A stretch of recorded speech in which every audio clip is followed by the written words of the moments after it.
YouTube's policy is set by the WHO. The WHO is funded, number 2 funders, let me know in the chat, let me know in the comments if you know who the second biggest funder of the WHO is. Let me know. In unrelated news, in our item, here's the news, no, here's the effing news, we're talking about Bill Gates, not from a conspiratorial perspective, actually, not about his previous and past relationships. Those things are fascinating and interesting, but we're going to just track his investments throughout the pandemic. This guy has got Nancy Pelosi-like investments. Not Nancy Pelosi, Paul Pelosi. Why do I keep thinking that Nancy Pelosi and Paul Pelosi talk about the investments? It's not how it works. They lay there in grim, cadaverous silence in that bed, glancing up, making sure that the house is secured. No one's on their way in. Before we get into that, though, there's a time for sentiment. While you may not be able to afford energy, while you may be quaking under the weight of unpayable energy bills, true emotion is reserved for the expression of the changing of the guard within the White House. One plutocrat leaves, another plutocrat comes. Let's have a look at Rob Klein's departure speech. I learned everything I know about how to be a good father from Joe Biden. He is the best father I know and the best role model I know. And along the way, he's taught me a thing or two about politics and policy as well. I learned everything I know about how to be a good father. Yeah, he's a great guy. It's incredible to see that amount of sentimentality and humanity. It's a common thing. You'll notice that when people in political office leave, it's like the thread that connects them to the matrix is cut and they have this sort of gawping, yawning epiphany. He is just a man who wants to learn how to be a father from dear Joe Biden, whose track record in that era. I'm like, hey, you don't start questioning people's ability to parent, do you? Even if it's potentially an agent of the state. You probably want to question his business practices, you might say. Question their business practices. Certainly, Ron Klein... Or the way that they keep files in garages. Get them in the soaking wet sopping garage. Ron Klein... Like, whatever you think about him, I think he's sort of lobbied on behalf of mortgage companies, and I don't think there's been any massive crashes around mortgages, subprime mortgages in the last 20 years that led to the rise of extremism and poverty. You're putting that all on Ron Klein, are you? He's I'm so sorry that your house was foreclosed. I should have lobbied on behalf of... Sorry about Lehman Brothers. Sorry about the rise of different identities. Joe Biden has taught me to be the best corn pop boxer that money can buy. Have a look, though, at the geezer. If you think, I don't want this cowardly lion, sobbing sod as the chief of staff in the White House, look at who they've gone from one extreme to the other. Check out once more Jeff Zients. His name rhymes with science, and he's yearning for a winter of death. To the unvaccinated, you're looking at a winter of severe illness and death. For yourselves, your families, and the hospitals you may soon overwhelm. You go. He seems like a cheery chap who, of course, has made a $440 million fortune, by coincidence, from the health industry, from questionable health Might be the reason why the hospitals are overwhelmed. Could have something to do with the fraud that's been committed. Don't be so ridiculous. He's bloody unvaccinated. Sure. Unvaccinated, laying around in hospital beds with their adverse events and myocarditis. I'm talking about the unvaccinated there, I know. You've been very clear. So just to clarify, while we're still on YouTube, in other news, have a look at the headline that announces that Hunter Biden's laptop has Hunter Biden's legal team went on the offensive Wednesday, demanding state and federal investigations into the dissemination of his personal material, purported to be from his laptop. So this is a case like he's always said, oh, it might be my laptop. I don't know, it might be, but it does sound a bit like it is when they're talking about dissemination of his personal material. The dissemination of his personal material is what's got him into this jam. Keep that personal material. Stop disseminating. Leave it in there, for God's sake. Actually, Hunter Biden, as a fellow recovering addict, has nothing but my support and love. I'm more interested in the allusions towards corruption from the big guy, none of which are proven at this stage. Although one person who's not holding back on their perspective is everyone's favorite former president. Here he is. We have a president whose son's laptop from hell gets taken over and exposes massive corruption like nobody's ever seen before.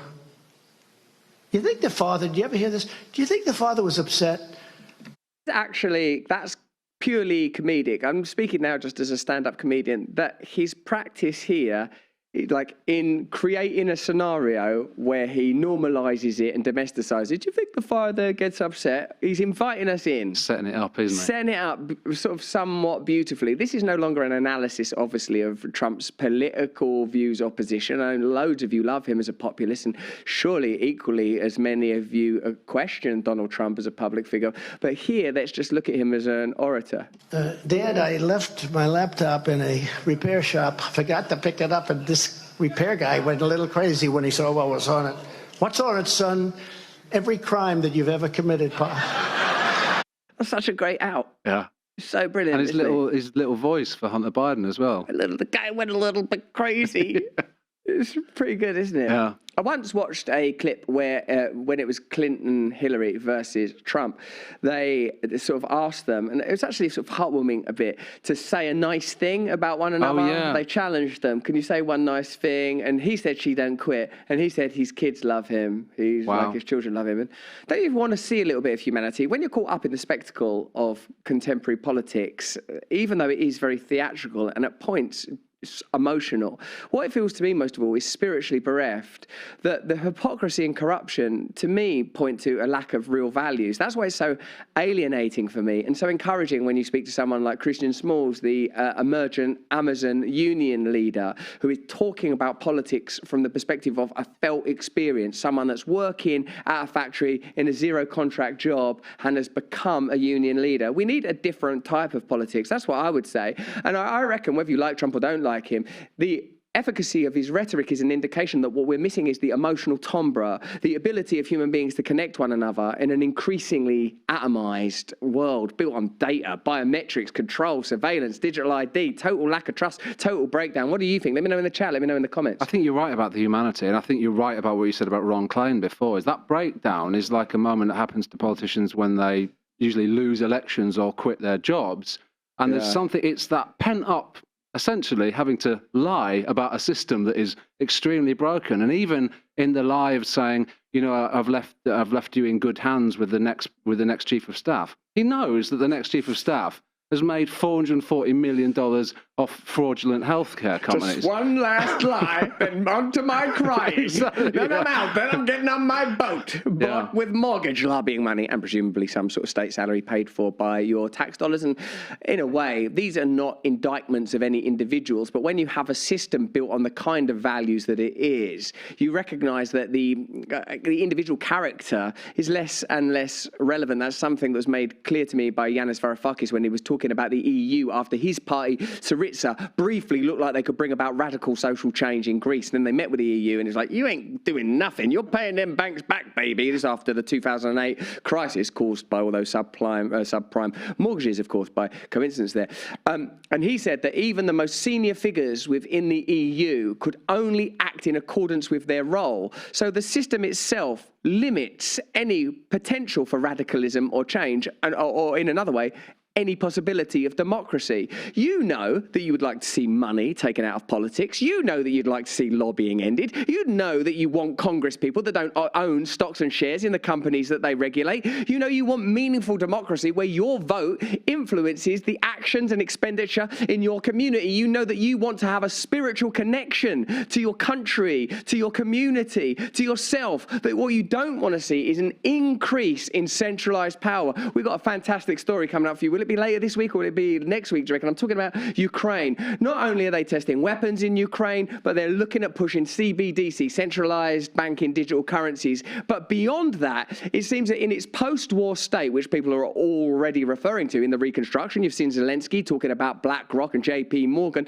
they're going to be piloting, this is according to our latest data, and you can look this up for yourselves, digital surveillance, biometric technology, CBDC. So the Ukraine, after every everything is going to be a kind of piloting ground for all sorts of globalist techniques. Now, at the moment, we make no claim that they're a centralized cadre of powerful individuals orchestrating all of this, but certainly the technology and infrastructure is being introduced to a degree that if ever there were such a cadre, we'd be in serious trouble. And I know some of you think that the cadre is already there. I think they've talked about it, Ukraine becoming 100% digital. I think that was one of the, and that's literally from the Ukrainian government.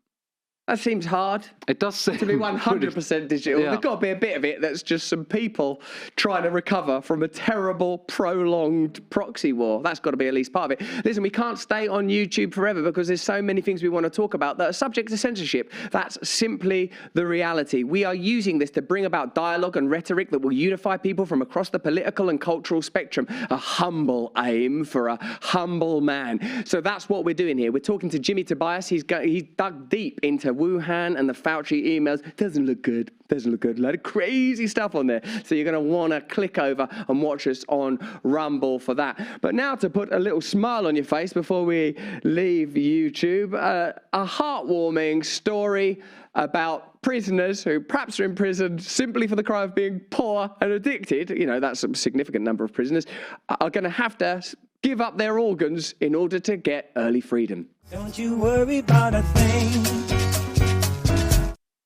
Oh, Biden, he's taught me how to be a father. Okay, that's all well and good. You're not operating in a country where prisoners are going to have to swap their kidneys for a day out in a park. Oh yeah, that's happening. We're doing that. Firstly, Biden said, I think one of his pledges when he came in was he was going to cut the prison population in half, and I'm almost fairly sure that it's gone up. What we're going to do is cut them down the middle. You misunderstood. We're going to cut them down the middle. We're going to eviscerate them. We're going to take out their precious, valuable livers. I know there's only one. And we're going to swap them for a lovely day out at Six Flags. You know how you used to have two kidneys? Yeah, I loved those guys. They helped me with dialysis. And how about one kidney, Six Flags? What about SeaWorld, baby? Not all of those whales are monsters. Some of them had a good upbringing. In Massachusetts, Democrats have a bold new proposal for prisoners. Go on, donate your organs or bone marrow and get as little as a couple of months off your sentence. I don't know, isn't that already a Twilight Zone episode where you sort of go, oh my God, ever since I've had this new heart, I'm experiencing terrible fluctuations. I'm afraid we accidentally Don gave you a murderer's heart. Dun, dun, dun. He's obviously not getting a couple of months off his sentence for murdering. But, I mean, literally, heartless murderer.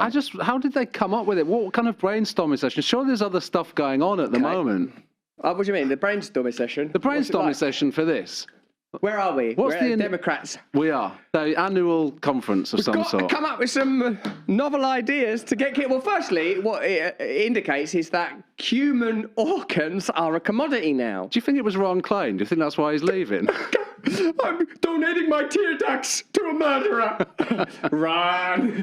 I don't know what generates those kind of reprehensible notions, but when human life itself becomes a commodity, when everything is information, when you are little more than data points, when they are working on technology that will mean that you can be nudged and manipulated into behaviours that are favourable to the interests of the state, then all bets are off. Why not sell a person's kidneys? Why investigate whether or not the penal system is working? Why investigate the judiciary meaningfully? Why not make the whole process AI, as is already happening in the Ukraine? All of this stuff is underwritten by facts and by great reporting. Later, we're talking to Jimmy Tobias about those Wuhan Fauci emails. Do you think we better come off of YouTube soon? Can do, yeah. We better get off YouTube because we're about to do this amazing presentation on Bill Gates. Not that story, on the other story about Bill Gates investing in BioNTech, selling his BioNTech shares. This is all stuff that can be tracked.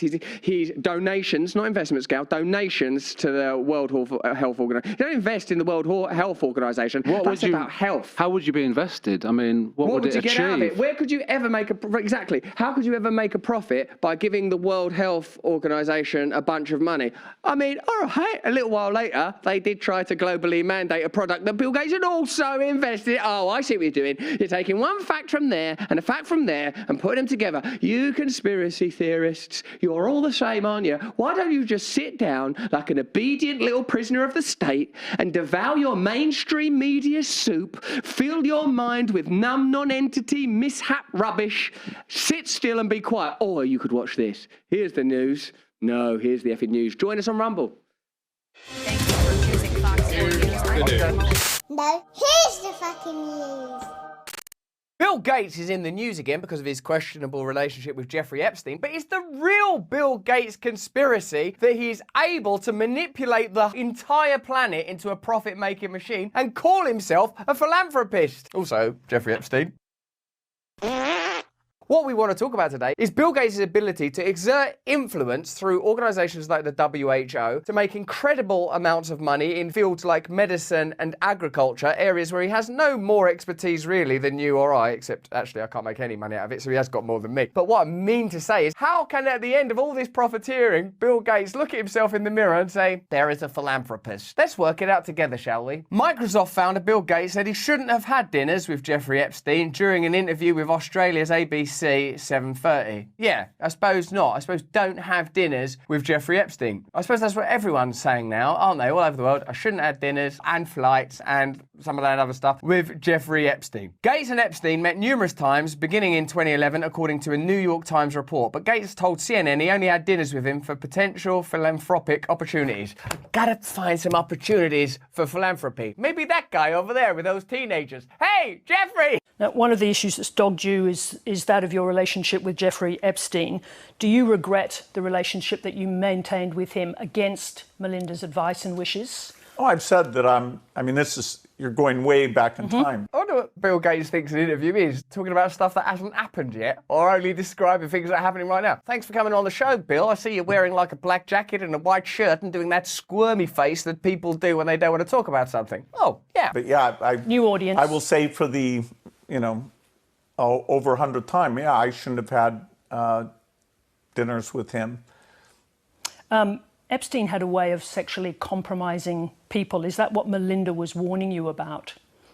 No. No, I think she was worried about some of the philanthropy opportunities. That Jeffrey Epstein would create so many philanthropy opportunities that we'd be deluged. And I'd need that little paperclip guy from Microsoft Windows to get involved. Hey, you might want to try not going for dinner with this guy. No, I had dinner with him, and that's all. And that you regret the relationship, the acquaintance? That I had dinner with him. All of us are naturally interested in salacious stories of this nature, and the media obviously enjoys reporting on certain aspects of them. But what I think is very interesting about Bill Gates is he's managed to maneuver himself into a position where he can go around the world telling us what medicines to use, funding through the Bill and Melinda Gates Foundation, the WHO. He also funds the WHO through secondary foundations that he funds, and then they fund the WHO. He invests in particular in vaccines and then sells them, almost Nancy Pelosi skill-like levels of when to invest and when not to. Sorry, did I say Nancy Pelosi? I meant Paul Pelosi. Those are completely different people that don't even communicate about God, that was crazy what I just did there. Putting Nancy Pelosi and Paul Pelosi together like that as if they sleep in the same bed and maybe chat about stuff. The US-based pharmaceutical giant Pfizer reported Tuesday that it brought in a record-breaking $100.3 billion in revenue in 2022. Good profits. Good year. How was 2022 for you? Oh, sorry to hear that. Should have invested in Pfizer. But what most people don't know are the two other companies behind the mRNA vaccines. Moderna and BioNTech are two biotech startups founded in 2008 and 2010 respectively, with the stated goal of pioneering messenger RNA, mRNA, therapies to the world of healthcare. These two companies are one of the success stories of the coronavirus pandemic. There are a few success stories. Interestingly, some of the world's most powerful interests did really well during that pandemic. BioNTech, which later partnered with Pfizer to develop mRNA vaccines, is now valued at over $46.33 billion. That's from 2021. With success comes the opportunity to raise more money, and investors surely didn't disappoint. Money started pouring in from the government, venture capitalists, and private investors, including Bill Gates. Those investments came at a time when the Bill and Melinda Gates Foundation was the second biggest donor to the WHO. The first biggest is like a country, like America or Germany,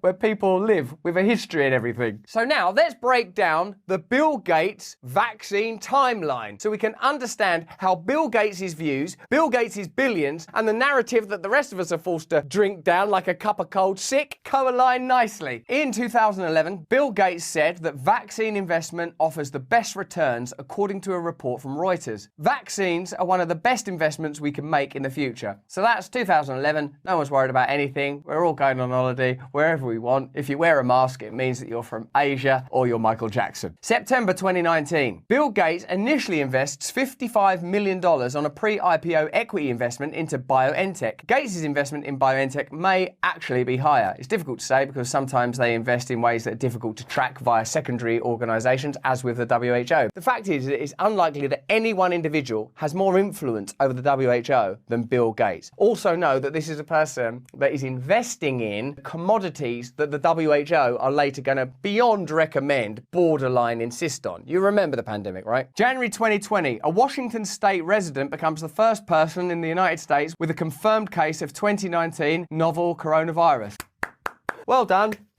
Ruined it for everyone. August 2021. The Pfizer-BioNTech COVID-19 vaccine receives FDA approval for people aged 16 years and older. January 2021. Gates says everyone who takes the vaccine is not just protecting themselves, but reducing their transmission to other people and allowing society to get back to normal. Let's just go through those claims. And obviously we're on YouTube right now, so you're going to have to do a lot of this work in your own mind. You're protecting yourself. Okay. You're reducing the transmission to other people. Okay. And you're allowing society to go back to normal. You can just use your own mind and memory to work out how true that all is. January 2021. Gates describes the mRNA vaccines as magic, saying there will be a game changer in the next 5 years. Magic. Actual magic. That's the opposite of science, isn't it? Science is efficacy, empiricism, like we can prove this, we can repeat it. Magic is, I don't know how that happened, and yeah, maybe it is magic actually. Certainly there was some sleight of hand involved and a little bit of smoke and mirrors. And game changer, yeah, I remember when the game changed to the game of hide and seek and stay in your own house forever. April 2021. Gates says in an interview that the US and developed countries shouldn't lift COVID-19 vaccine patent protection to share with underdeveloped countries. This has always been a problematic moment in the vaccine narrative because if you believe that vaccines are the solution, then surely you'd want to share that solution with everyone. What is suggested to me by that is that the vaccines were at least in part about profit. And if you add to that the fact that he heavily invested in BioNTech just before the start of the pandemic, I mean, let me know in the comments, let me know in the chat. Do you think it's about profit? Obviously, when Bill Gates spoke about it, he said, oh no, you can't just trust people in various third world developed. Don't call them third world, that's racist. So who else is racist? Not giving them medicine. Gates' investment in BioNTech is now worth over $550 million.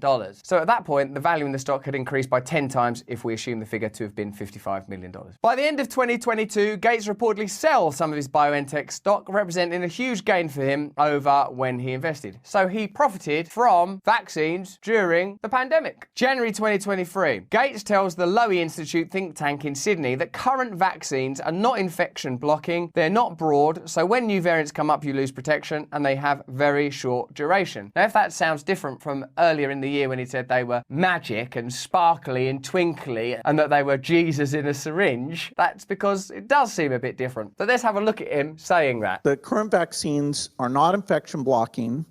They're not broad, so when new variants come up, you lose protection, and they have very short duration. So you've sold your stock then. January 2023, BioNTech's value has dropped to $20.54 billion. So Bill Gates, among his many other skills, agriculture, buying up farmland, telling India what to do, telling Africa what to do, telling the world what to do, funding the WHO, inventing Windows, also now includes he's a stock market genius. Either Bill Gates has Pelosi-style stock market timing, or there's something going on here. Do you think it's right? Let me know in the chat, let me know in the comments, that someone who's so influential in the response to the pandemic, specifically saying that vaccines are the best thing in the world, also invests in and profits from vaccines. Do you think that that's philanthropy? Because I thought philanthropy was like being kind. It's like the Mother Teresa. She weren't like making a fortune out of them tea towels she wore. Philanthropy is supposed to be love of humankind, and love and money seldom align. Let's see the figures behind Bill Gates' influence. The Gates Foundation is the second largest contributor to the WHO.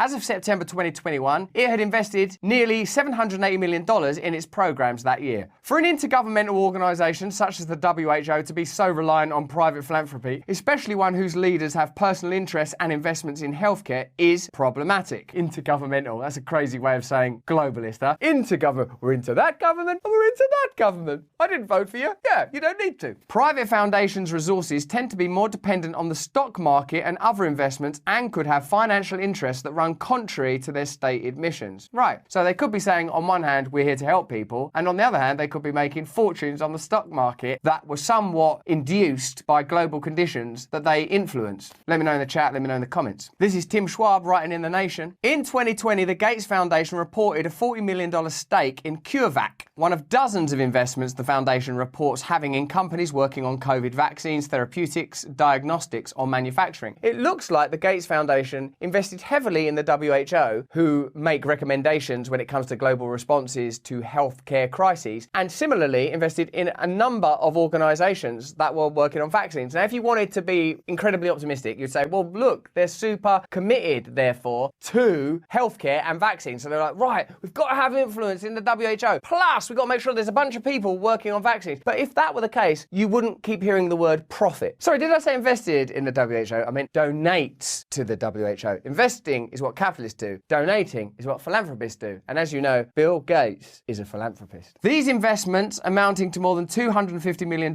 show that the world's most visible charity and one of the world's most influential voices in the pandemic response is in a position to potentially reap considerable financial gains from the COVID-19 pandemic. How many of the people that were hero worshipped in that pandemic profited from it? Looks like Gates did. We know that Pfizer did. They want all of the money and they want to be patted on the back as they spend it. Revelations of the Gates Foundation's financial stake in COVID-19, which Bill Gates does not appear to have publicly disclosed in dozens of recent media appearances, speak to broader criticisms about the lack of transparency in the foundation's increasingly central role in the pandemic. I was at Jeffrey Epstein's house to work out a philanthropic response to any future pandemics, and those waitresses, I don't know what they were doing, those meetings with Jeffrey Epstein were to discuss a surprise for your birthday, and you ruined it. You're just like Melinda. Who are they accountable to? They don't even have a governance structure that's clear, notes Kate Elder, Senior Vaccines Policy Advisor to Doctors Without Borders. That is a philanthropic organisation. That's an alliance of doctors that go around the world responding to crises and emergencies. Those are the kind of voices that are important. You know that during the pandemic, all sorts of voices that were excluded, scientists, people that invented vaccines, it just went all crazy. And really, the one consistent thing appears to be that the people whose voices were most lionised and prized profited from it. Increasingly, I see less information coming from the Gates Foundation. They don't answer most of our questions. They don't make their technical staff available for discussions with us when we're trying to learn more about their technical strategy on COVID and how they're prioritising certain things. Doctors Without Borders would surely be one of the organisations you'd want an open dialogue with, that you would be backing and supporting and sharing information with, it seems to me at least. And Gates' priorities in developing and distributing a COVID vaccine, Elder says, are increasingly the world's priorities, as multilateral institutions like the World Health Organization have ceded leadership to a group of public-private partnerships where Gates provides key funding. These organisations, the Coalition for Epidemic Preparedness Innovations and Gavi, the Vaccine Alliance, are working with the WHO to develop the largest and most diverse COVID-19 vaccine portfolio in the world. That doesn't sound like philanthropy, does it, when you read it? It sounds like monopoly. James Love, director of the NGO Knowledge Ecology International, says the foundation's decades of work on vaccines, along with its sprawling financial ties, allowed it to assert influence early in the pandemic. Gates' leadership in the pandemic has been widely, almost universally, praised. But because Gates is not an elected representative or public official, just let me read that again, he's not an elected representative or public official, the details of his far-reaching influence and finances have largely eluded public scrutiny. You have an enormous amount of power that affects everyone around the globe, and there should be some accountability, some transparency, says Love. People are not asking unreasonable things. It's a charity. We're asking, can you explain what you're doing, for example? You see what you're doing? Yeah. Can you explain what it is?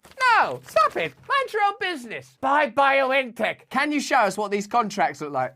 Those contracts you've got, can we look at them? No! Those are private contracts! Now, Jeffrey, what are you going to have after your prawn cocktail? Would you help me with some of those? Waitress, you're going to get a hell of a chill. Particularly since they're using their money to influence policies that involve our money. Yeah, right. If it involves our money, would you mind telling me what you'll do with our money? No! mind, well, it is your business, but just fuck off. Jörg Schaber, executive director of the German advocacy group BUKO Pharma Campaign, sees the Gates Foundation as having an ideological investment in this business model, pointing to many of the foundation's senior staff who come from the pharmaceutical industry, including the president of Gates Global Health Program. It's very interesting that the Bill and Melinda Gates Foundation board is made up from people from profitable pharmaceutical companies and experts in the field. Of course, obviously, you could argue that their expertise is necessary due to that endeavour, but it's curious that we just accept that it's not made up of other philanthropists and other people with experience in charity and helping people, and that the investments are inscrutable. It's kind of comparable to Zelensky inviting BlackRock, JP Morgan, Goldman Sachs to be involved in the redevelopment or reconstruction of Ukraine. When you hear those names, when you hear those associations, you have to recognise that there are systemic biases, that there is a systemic agenda. You don't spend your whole life in big pharma and then go, oh, right, I'm just going to grow a long beard and go around the world helping people. Doing what? Oh, as it turns out, exerting influence over the WHO, investing in vaccine companies, making some charitable donations, which, you know, okay, where do they end up? Other organisations that are lobbying the WHO. I mean, it's very curious. It sounds a little bit like it's too much in alignment with the kind of profitable endeavours that Bill Gates made his fortune in. Other critics note how the Gates Foundation's endowment could benefit from the foundation pushing COVID vaccine development towards exclusive licenses. Again, that's not that philanthropic, is it? Bill Gates' tax records and investment portfolio bear scrutiny because of his leadership role in the pandemic, whose total cost to the global economy is in the trillions of dollars. Public understanding of Gates' finances is also limited by the foundation's maze of inscrutable investments. What is this constant intrigue in the foundation's maze of inscrutable investments? Well, it's just that we can't scrutinise them. I said good day! While the Gates Foundation is a non-profit organisation, its endowment still generates billions of dollars in income. More money over the last 5 years than the foundation has given away in charitable grants. Hold on a minute. So they've got more money than they've given away in charitable grants, and it's a not-for-profit organisation. What do we call that additional money then? I said good day! If the pandemic does end up delivering a financial windfall to Bill Gates or his foundation, it may pale in comparison to the political boost he's received as Earth's de facto vaccine czar. His widely lauded role in the pandemic already appears to have helped institutionalise and normalise his political power in other areas where the foundation works. When WHO was formed as an intergovernmental organisation, it would have been unimaginable that a private foundation could have such influence, said Lawrence Gostin, faculty director for the O'Neill Institute at Georgetown University. It would enable a single rich philanthropist to set the global health agenda. And that's what's happened. So isn't the main point we're making here that Bill Gates has PR'd himself into this astonishing position as the de facto Earth czar of pandemics, an agricultural expert, and evidently an expert in computers and economics and all of these fields, including the many, many fields that he owns literally in the United States of America, where philanthropy doesn't appear to be at the forefront of the enterprise. Profit appears to be at the forefront of the enterprise. Influence, control, power, these things are worthy of scrutiny. Most of us are becoming suspicious about the globalist agenda that appears to be being enacted, that was exacerbated by the pandemic, that to a degree required at least global coordination, but that global coordination ought to have led to better healthcare, less deaths, benefit and care packages for ordinary people, rather than more and more opportunities to centralise wealth and accrue power. Bill Gates, I think, uniquely appears to be a figure that's widely regarded and reported on as being a philanthropist when there is another narrative that isn't being explained or presented to us. And I think that we ought be able to discuss that without being regarded as conspiracy theorists. So whether or not he had dinners with Jeffrey Epstein, just a couple of dinners with Jeffrey Epstein, who also has a bunch of weird financial ties and relationships aside from the more evident and lurid stuff, or we just track Bill Gates' role throughout the pandemic, it seems that there are a lot of inquiries and questions that aren't being made in the mainstream media, where curiously Bill Gates also makes a large number of investments or donations or whatever you want to call them, because I don't know why newspapers need bloody donations. Better be a business, aren't they? Anyway, it's all confusing. It's obviously too confusing for us. All I suppose we ought do when it comes to it is hold these kind of people to account, assure that all of the narratives available are reported, and where possible, have democracy. And you're not going to get that when you have powerful figures posing as philanthropists that are profiting potentially from pandemics. But that's just what I think. Let me know what you think in the chat. Let me know what you think in the comments. I'll see you in a second. Thank you for choosing Fox News. No, here's the fucking news. Some fantastic comments from you lot. Thank you so much for your support. Thanks for continuing to watch our show. We go from one controversial, potentially conspiratorial story underwritten with hard facts to another story where facts are continually denied and thrown shade upon in order, I think, to control particular narratives, or more specifically, counter-narratives. Even... There's one person linking these two stories as well. There's one guy, one little guy, who stands astride these tales like a colossus. It's Bill Gates. But now to bring us this story in new and vivid light is Jimmy Tobias, an investigative journalist like me from The Nation and Intercept. Jimmy famously won a lawsuit against the NIH revealing secret emails between Fauci and other scientists discussing the Wuhan lab leak theory. Jimmy, thanks for joining us, mate. Thanks for having me on. Jimmy, real early on, prior to the public discourse being, in my opinion, heavily directed towards the natural origin theory, there were emails exchanged between Fauci, that dude from the WHO called Farah, yeah, him, and representatives of the Bill and Melinda Gates Foundation, a charity, by the way. They were exchanging emails about potential origins of the coronavirus pandemic. Tell me, what were your objectives when writing your recent article, mate? Yeah, well, I sued the NIH to obtain these records, and they were pretty eye-opening, newsworthy, I thought. And in writing this article, we were really just trying to lay them out in the context in which they were written so people could see what some of the most important and influential people who were, directing the pandemic response were saying about the origins of the virus in the very early days of the outbreak. What conclusions have you drawn, or what in particular did you find interesting? What in particular do you think was at odds with a broadly conveyed public message?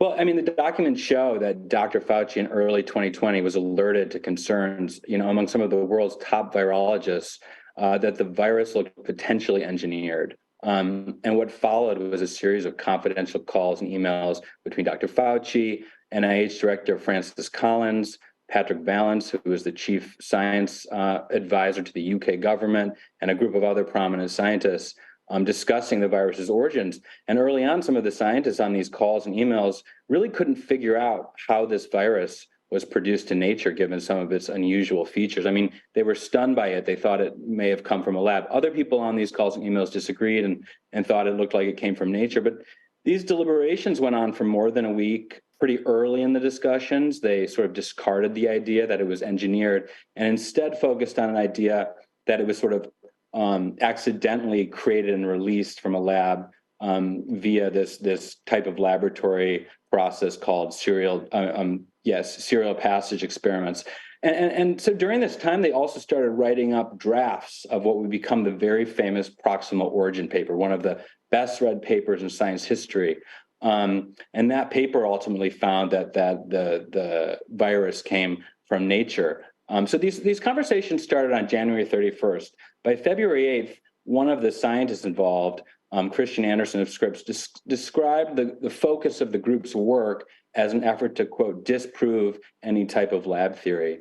But even after all this debate, they still couldn't come down on one side. They couldn't say it was a lab origin. They couldn't say it was a natural origin. They weren't ready to publish. And then somehow between February 8th and early March, they overcame this uncertainty and published this proximal origin paper that came down very, very strongly on a natural origin side. And the documents don't really show how they overcame their uncertainty, how they went from, this looks engineered, this looks like it could have been an accidental lab leak, to, the proximal origin conclusion, which was they said they don't believe any type of, lab-based scenario is plausible. So that's sort of in sum what these documents show, this conversation, this very heated, anxious, confidential conversation in January and February 2020. One of the participants in those conversations was Peter Daszak from the Eco Health Alliance, who was involved in NIH-funded research in the Wuhan lab at that time.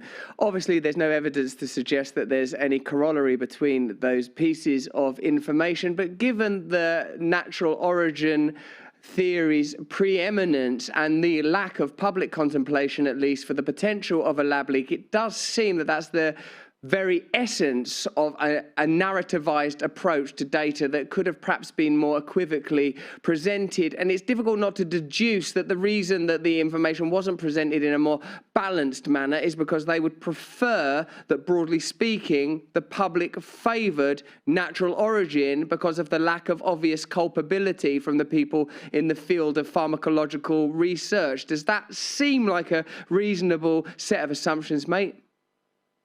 Well, actually, Peter Daszak was not a participant in these conversations, but I think when I wrote this article, I interviewed a variety of prominent experts and scientists. Some of them said, this is just science at work. They had a conclusion, they collected data, they published this paper once they came to a conclusion. Other people see it very differently. They see in these conversations a real effort to downplay any kind of lab theory, to downplay their deep concerns at the beginning. And one of the people I interviewed who has that perspective was like, why did they do that? And these documents I got don't really show exactly how they overcame their conclusions. They're not a full view of what went on here. And so I think there are definitely more questions that need to be asked, whether that's from Congress, who's now investigating this issue, or other scientists. But the documents certainly raise the kind of questions that you're bringing up, like how did they get from A to B, especially given some of the unusual features of the virus that they were so deeply concerned about early on in these conversations. Additionally, it was obviously very difficult for you to gain access to this material. Similarly, that suggests that there is a kind of clandestine hue to this data. At very least, it seems to suggest that there ought to be more transparency. But in spite of my error there in suggesting that Peter Daszak and the EcoHealth Alliance were involved in that particular email chain, there's some evidence I understand of, if not collusion, communication between the NIH EcoHealth Alliance and the Wuhan Institute of Virology. That, along with the amplification of the natural origin theory, when there isn't, as I understand it, conclusive evidence that that is the case, even on the basis of these emails, suggests that there is at very least a preference for, and even in the jump between a conversation that is multifaceted and multivalent to a unilateral and global response. I suppose, when I'm trying to look at this from the most, what do I want to say, compassionate perspective, I think, what it is they were deeply concerned about this pandemic, and they knew that there would have to be a unified response due to the nature of the pandemic, and they couldn't deal with the complication and confusion and the potential hit that their credibility would take if people were simultaneously digesting the idea that this was somehow involved human ineptitude. And we got a timeline, man, for the stuff that went on in Wuhan. I'm sure you're well familiar with that. Installing air conditioning units, ripping them out again, all sorts of weird stuff going on. I suppose, mate, because I hope it's not just cynicism and reductivism. I feel that I have a tendency, at least, to direct people towards a condemnatory outlook of the players in establishing this narrative. And I guess it seems to me that you're much more kind of, balanced and you don't leap to those kind of conclusions, huh? Well, I'm interested in the documents. I'm interested in what else is out there. I think there definitely should be a continuing investigation among scientists and representatives of the public into what went on, here and in relation to the origin. I don't think there's dispositive evidence on one side or the other. And so, just yesterday, the Congress launched an investigation to this question. I thought it was very sober and balanced sort of investigation, but they're looking at these questions, and I don't think anyone, has conclusive evidence, but one of the things that stands out for me from these emails is some of the things they saw in the virus, in its genome. Several of the scientists early on were puzzled by the presence in the virus's genome of a furin cleavage site, which is a feature that has not been found in other SARS-related coronaviruses. And this plays a role, this furin cleavage site plays an important role in helping the virus infect human airways. And some of these guys were just so bothered by its presence. One guy was like, I just don't see how this, I can't figure out how this happens in nature. It's stunning.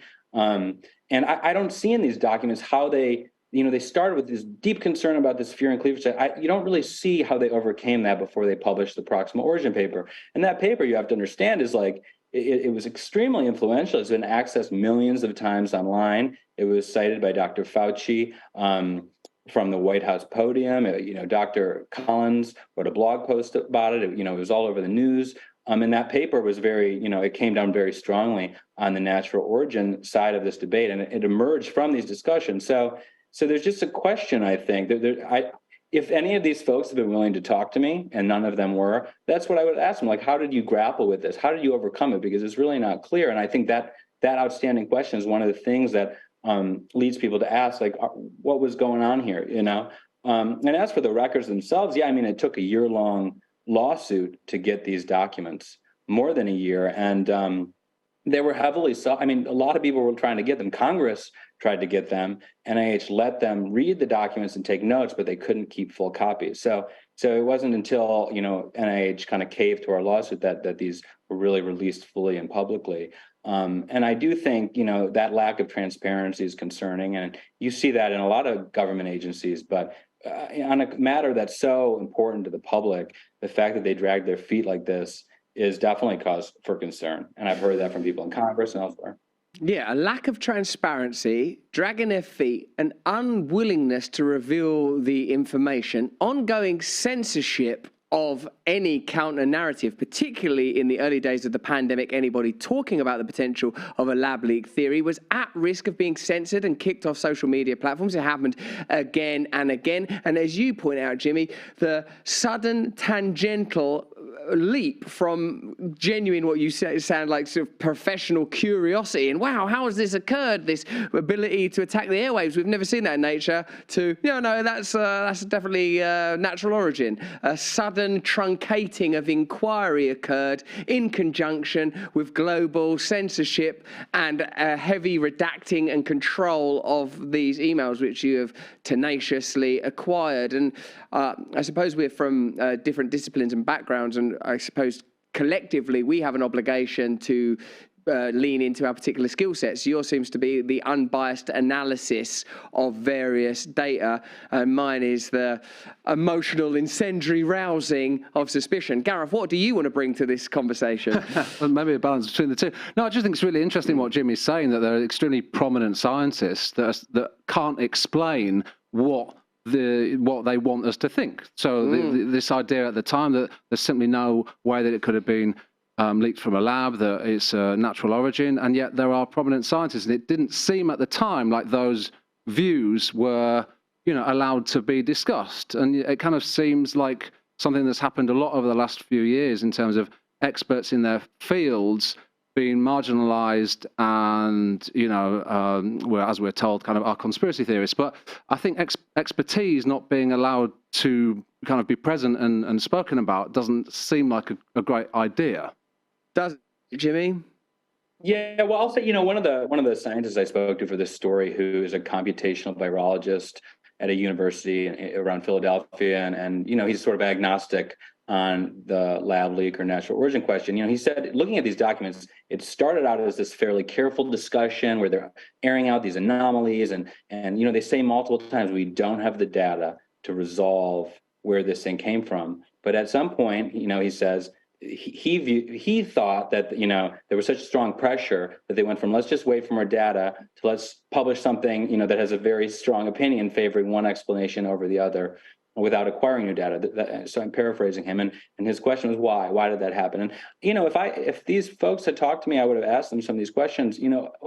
Neutrally. I just want to hear what they have to say about how they got from A to B on this very, very important paper. And there are other things going on too. I mentioned in the article that before these calls and conversations really kicked off, Dr. Fauci went to his deputy to find out what kind of funding arrangements the NIH had established with institutions in China. And just last week, the Inspector General of the Department of Health and Human Services released a pretty scathing report about failures of NIH oversight on some of the grants that went to the Wuhan Institute of Virology, which is a leading center of coronavirus research in China, in the city where this virus first emerged. And among the things that report found, that Inspector General report, was that for more than a year now, NIH and the EcoHealth Alliance, which was sort of a pass-through funding group that was doing work with the Wuhan Institute of Virology, they've been asking the Wuhan Institute to provide them lab notes and other data about their experiments that were going on there with federal funding. And the lab has not been responsive. And so this Inspector General report, suggests that NIH consider banning the Institute from any, future funds for research. But, I think the fact that, that institute has been stonewalling the federal government is concerning, I think it's fair to say it's very concerning, and raises questions. And as do these documents, they raise a lot of questions, more than answering a particular question, more than providing dispositive evidence. I think they raise questions, and people obviously can interpret these things differently, and I welcome them to do so. But I think there's more work to be done to investigate some of these questions and look into them further. And I think that's completely reasonable to do. Yeah, we saw that report as well. So they missed deadlines, ignored protocols, a dog ate their homework. Let's have a look at that timeline again, if we could, just to take us on what I call a little meander through Wuhan and some of the more anomalous facts. May I see the timeline? So in autumn 2019, the Wuhan Institute of Virology had a number of outstanding maintenance projects, including environmental air disinfection system and hazardous waste treatment system. A notice of laboratory inspection was issued for September 2019. Shortly after, in 2019, still September, the WIV, the Wuhan Institute, took their public virus database offline. Get that offline. It's about September 2019. The lab then announced a contract competition to renovate their air conditioning system for approximately $660 million. Expensive. It's the World Cup of air conditioning. The announcement was later removed from the Chinese Ministry of Finance website. This, along with the inquiries that Fauci was making, sort of suggests that there was definite concern both within the NIH and in the Wuhan Institute itself. So, like, it's an extraordinary. That's the issue, isn't odyssey. it, with all of this, is that when Fauci's questioned and is kind of so dogmatic about the origins of this and what it could be and what it couldn't be, and I guess what a lot of people, and Jimmy included, are calling for is some transparency and discussion around this, rather than, as I say, the kind of dogmatic approach to this is the only way it could have happened, even though all this new evidence is coming to light. Is Jimmy calling for transparency? Because I see you saying Jimmy's calling for transparency. Jimmy's done a lot of work. Congress couldn't get their hands on them files. Jimmy, though, he's a tenacious man. Well, Jimmy, what was it that made you start this inquiry in the first place? Why did you have this journalistic hunch in a profession now that's more determined by towing the line and keeping your mouth shut and being an establishment mouthpiece? Where do you get this intrepid spirit of inquiry from? And do you feel a bit pleased with yourself now that you've got it? Well, yeah, I'm certainly pleased we got these documents, and it was a long fight. And I have to give credit to my FOIA attorneys who work for me on a pro bono basis. They're amazing. They're based out of Chicago. I got into this. I mostly cover wildlife and conservation issues, really, and that's sort of what initially drew me to this topic, because obviously habitat degradation, wildlife trade issues are contributing to the rise of emerging infectious diseases around the world. And I also do a lot of FOIA requests and kind of probe federal environmental agencies, especially. And so in 2021, the journalist Jason Leopold, who's also a great FOIA reporter, obtained a really large batch of Dr. Fauci's emails, and they were heavily redacted. And so in reading those, I saw sort of some of these conversations, but they were all, behind black redactions. And so I filed some of my own FOIA requests, sort of targeting some of the communications that were in that larger batch from Jason Leopold. And what I got back were a bunch of documents, but they were very heavily redacted. And so we sued over the redactions, and eventually NIH relented and released them, late last November, right before the Thanksgiving holiday, right before Dr. Fauci, left office. We didn't even have a judge order them to release them. They actually did it, according to my lawyers, of their own accord, but it's sort of unclear why they did it then, after dragging their feet for so long about these redactions. Extraordinary. Jimmy, thank you so much for joining us, and thank you for your intrepid, tenacious work in revealing this important information to a wider audience, and for your rather charming interest in nature and natural habitats. You're an adorable man. You can read more of Jimmy's work at jimmytobias.com. He also writes for The Intercept, among other organisations. Jimmy, thanks for joining us, mate. Thank you so much for having me. It's lovely to meet you. Take care, mate. Thanks very much.